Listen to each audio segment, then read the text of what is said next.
guys, what's up? My name is Rachel and welcome back to my channel, Reading with Remy. Today I'm bringing you the Mid-Year Book Freakout Tag. This is a tag that I've done before on my channel back in 2018. I don't believe I did it the first year that I was on BookTube, which was 2017. The first question is the best book you've read in 2020 so far.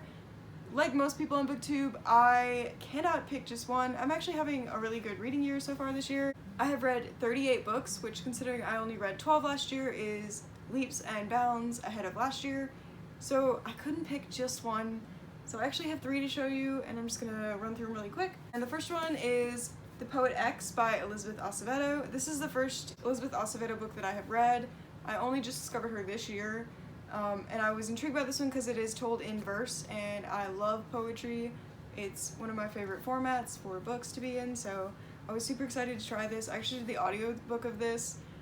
Read it in one sitting on the way to go pick up my cat that I just adopted and on the way back from adopting him. And it literally made me cry. I was sitting in the front seat with my cat in the back on the way back from adopting him, just sobbing, so I'm sure he thought that was interesting. This is a really amazing story, and if you have not checked out Elizabeth Acevedo, I highly recommend that you do. I also read Clap When You Land by her this year, and I gave that one 4 stars, so also enjoyed it, just not quite as much as I enjoyed this one. The next book that I really enjoyed so far in 2020 is All the Light We Cannot See by Anthony Doerr. This is a historical fiction set in World War II, following the life of a blind girl in France, kind of fleeing Paris with her father, living out throughout the war in a small French coastal town with her uncle? Yeah, with her uncle. This was just so beautifully written and so powerful and just like, oh, I can't stop thinking about it. You know the book is good when you read it like a couple months ago and you still reflect on it all the time. That's what a 5-star book is for me. Like, it won a prize. Who am I to disagree? So if you have not read this book, highly recommend that you do. I bought this in 2015 when we first found BookTube and I only just now read it, but it doesn't matter. The fact is I've read it and it's wonderful and amazing and you should totally read it. The last book that I'm going to talk about for this first question is Dark Matter by Blake Crouch. This was my first crack into adult thriller, which this is more of a sci-fi thriller, heavy on the sci-fi, light on the thriller, but it still has thriller elements, and let me tell you, this book was so good, and it has kind of spurred a thriller explosion in this apartment. Like, we've bought like 6-ish, maybe 7 thrillers since I read this book, or around the time that I bought this book, but it's definitely made us look into them more, so highly recommend. The next question is the best sequel you've read. For this one, I'm going to talk about The Dream Thieves by Maggie Stiefvater. This is book 2 in the Raven cycle. I actually just finished this series, so yay! That was on my things to do this year, was to finish the series. All of it was really good, but I think this is probably my favorite book in the series. I just really liked how it delved into Ronan's character specifically, and his backstory is just very like twisted and tragic, and yeah. To me, it kind of like tonal shift for me with the series. Like, not that the Raven Boys wasn't like kind of dark and gritty, but like this got really dark and gritty. So I really enjoyed it. If you don't know much about the series, it's basically like a paranormal type series. They deal a lot with psychics, supernatural elements, ghost kings, etc. And it's just a group of kids like trying to find this great king, and the legend is that when you wake the king, he grants you a wish, so they're all after that one wish for different reasons. The next question is a new release that you still need to get to, and for that I'm going to talk about The Stars We Steal by Alexa Dunn. This is a bachelorette persuasion type retelling. I don't really need to know a whole lot about it. I read Brightly Burning by Alexa Dunn and loved it, adored it. Follow her on YouTube. I just love her as an author, as a person, as like anything. So I really just need to read this, mainly because it's her and because it's sci-fi and a retelling, which I just think is cool. I read a lot of retellings, but not actually the classics that they're based on, because, you know. The next question is most anticipated releases for the remainder of 2020. I'm just gonna like run down the ones that we pre-ordered, because if I'm gonna pre-order it, I'm anticipating it more than other books that are coming out. There are other books not on this list that I'm excited for, but these are like the main ones. So we have The Nobleman's Guide to Scandal and Shipwreck. This is the 3rd book in the Montague Siblings series by Mackenzie Lee. I have actually not read The Lady's Guide to Petticoats and Piracy yet, but I did read The Gentleman's Guide to Vice and Virtue back in 2018 because it was on my previous list. and loved it, adored it. Honestly, just like the characters in that series are so funny and just outrageous that I'm so excited to read more. So definitely looking forward to that. That comes out December 1st of this year, so still have a while to wait, but it's fine. Next book is The Invisible Life of Addie LaRue, which comes out on October 6th. This is by V.E. Schwab. I don't really need to know a whole lot else. It's V.E. Schwab. Okay, I have two more. So the next one is Beast Boy by Cami Garcia. This comes out on September 1st. Yes, September 1st. This is like in a series with Raven that Cami Garcia put out a couple years ago, and it's just graphic novels talking about like the Teen Titans, and that's really all I need, so you know, I'm excited for it. The last one, A Sky Beyond the Storm by Sabaa Tahir. This is the fourth and final book in the Ember and Ashes series. I've only read an Ember and the Ashes, I know, I'm behind, but I really, really enjoyed it, and I have been meaning to get to the other two, so hopefully this motivates me to. No promises, like I'm already trying to finish several series this year, so we'll see. The next question is your biggest disappointment of 2020, and for me that would be Helium by Rudy Francisco. I gave this book 1.5 stars, and that is the lowest rated book that I've had this year.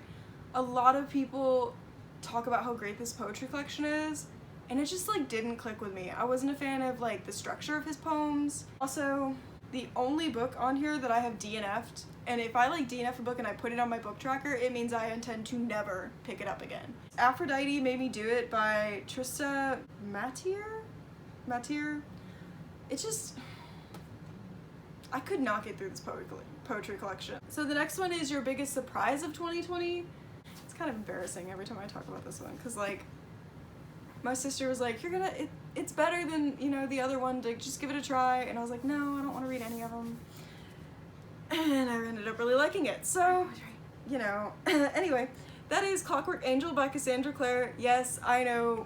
What have you been doing, Rachel? You're only just now reading The Infernal Devices? Listen, I read the first 3 Mortal Instruments like a while ago, before City of Heavenly Fire came out, and I just like, no, I could not get past book 3. I was just like, I just like wasn't into it. But then I decided to read these. They're historical fiction-esque, like they take place in old London with steampunk elements, and I was like, okay, this sounds like more interesting, and everyone says that like Cassandra Clare has really grown as a writer, so her later books are better than her original ones, so I finally caved and picked it up this year, and honestly, I'm kind of in love with this trilogy. These characters are just so much better, well, like better written, I guess. Like I feel like they just have more depth and like more intrigue, and kind of like all the family drama that's going on with our main character Tessa is very intriguing, and just like I felt like it had more depth. I'm hardcore Team Jem.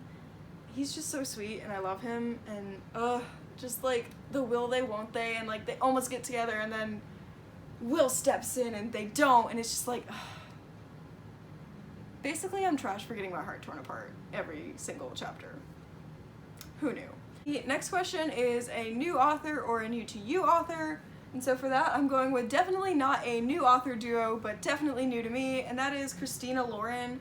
The only book that I've read by them so far is Autobiography, but let me tell you, Autobiography, like, kind of rocked my world a little bit. I read this, like, in January. I think it was the 3rd book I read this year, and it kind of, like, just set the tone for the reading year and kind of, like, made me want to read again. Because I've been kind of in, like, a reading because I need to, because I own too many books and keep buying more and then don't read any kind of thing. So I was reading out of necessity, and this kind of turned it around for me and made it reading out of wanting to read. I just love their story and their writing style. I feel like I could just gobble up all their books. They're so easy to read. But they're also like not small contemporaries normally. They're actually like a decent sized contemporary. Because I feel like some contemporaries are like 200 pages and it's just a cutesy romance. This had so much more depth, so it makes me really want to read more of their other ones. The next question is a fictional crush that you have that's new. We've already kind of talked about this, but Jem from The Infernal Devices. Let me just tell y'all, Jem is like, I don't really do crushes anymore, but yeah, Jem. So the next question is favorite character. I had a hard time with this. Like, I don't really have any, like, stand out characters. I mean, they were all good, like, but nobody was like, oh, I love this character with everything in me. So I'm just gonna, like, briefly talk about Charlie and Nick from the Heartstopper series. I've read volumes 1 and 2 so far, but I do own 3. I need to read it. If you haven't read the series, you should. It's really easy to devour if you're like needing to catch up on your reading goal. That's how you do it. The next question is a book that made you cry, and for that, like I already said earlier, I'm going with The Poet X by Elizabeth Acevedo. It was really beautiful and I cried. So, and it may have had something to do with Elizabeth Acevedo narrating it and just like the emotion she brought to it, but either way, cried. The next question is a book that made you happy. Honestly, like, see mentioned below, like, honestly, all these books made me happy. I will say that Thrawn trilogy by Timothy Zahn, they're like super old original canon Star Wars, so they're technically not canon anymore, but like screw it. I've discovered the series this year. They've made me really happy just because like Star Wars nostalgia and the original canon is like has my heart. So those have made me really happy. They're really good books. If you have not read them, you should check them out, especially if you love Star Wars. They're really great. And then just like everything else that I've talked about has made me really happy. The next question is the most beautiful book that you have bought or been given this year. And for that, I'm going with The Merciful Crow by Margaret Owen. We found this at Second and Charles and it is stunning. Not only is the cover beautiful, but we found somehow a special edition that also there's a beautiful map on the inside. But we found a special edition that has like fan art in the dust jacket. We're just gonna do it this way. Fan art in the dust jacket, and it's just like stunning. I just think it's beautiful. We got this for like $8 at Second and Charles. The next question is books that you need to read before the end of the year. Honestly, there are so many books. I didn't grab any like ahead of time for this because honestly, just on the shelf that like you can see in shot, there's like too many to count. So I'm just gonna like pull a couple off at random that catch my eye. So first one, like, definitely need to read A Good Girl's Guide to Murder by Holly Jackson. Right next to that, The Librarian of Auschwitz. Break the Fall by Jennifer Icopelli, also historical fiction. I also need to read The Girl in the Blue Coat by Monica Hess. The last question is a favorite book community member, just like shout somebody out really quick. Jessie from Bow Ties and Books. I have recently found their content and I'm really, really enjoying it. They're just so fun and animated and I just love everything that they put out. So definitely recommend that you check them out. Also, Starla Reads, just found her. I just like that she reads like more adult fantasy, and I really like that she has like fantasy that a lot of people don't talk about, and just like adult books in general that a lot of people don't talk about. I think that's really awesome as well. So if you have any recommendations, like totally let me know. That's it for this tag. I hope you guys enjoyed. Be sure to like and subscribe, and let me know in the comments if you've read any of these books and what your thoughts are, or if there's any anticipated releases you're super excited about that maybe I don't know about. So yeah, just drop it in the comments and let me know, and I'll see you guys in another video soon.